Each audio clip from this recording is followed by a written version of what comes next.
moi j'ai une question. Qui torpille qui? Non, qui décide de quoi en France aujourd'hui?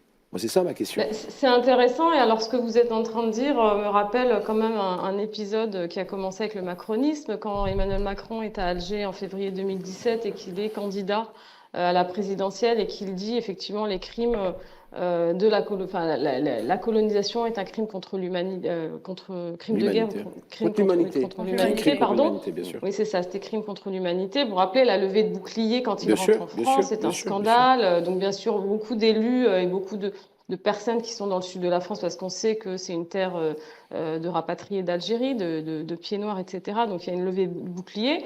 Quand il arrive à la présidence, donc il a un discours assez, on peut lui reconnaître quand même, un discours assez rafraîchissant sur ce sujet, parce qu'il dit en gros, il faut qu'on solde cette histoire, il faut qu'on solde ce passif.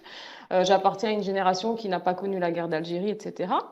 Et d'ailleurs, entre guillemets, ça montre aussi comment dire, sa méconnaissance du sujet, parce que moi, je n'ai pas connu la guerre d'Algérie, pourtant je viens d'une famille qui en porte les stigmates, et forcément les choses se sont transmises, les traumatismes se sont transmis. Je referme la parenthèse.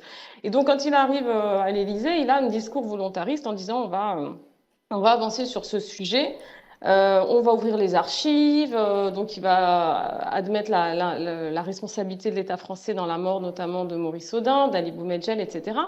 Mais sur la question des archives, par exemple, et pour avoir travaillé dessus, il va avoir un discours très, très volontariste et puis il va se faire rappeler un peu aux ordres par ce qu'on appelle notamment le SG, le secrétariat général à la défense, qui est une espèce on parle de vice-présidence que le grand public ne connaît pas forcément, et qui est en fait le service qui s'occupe de tout ce qui touche au secret défense, aux questions militaires. Et moi, d'après ce que je sais, c'est que sur la question des archives précisément, en fait, il s'est fait renvoyer dans ses 40 mètres. On lui a dit, il y a une limite là. Donc c'est effectivement la question de l'Algérie, c'est un sujet. C'est comme la question de l'Allemagne, ce sont des sujets qui sont des citadelles imprenables pour l'État profond français.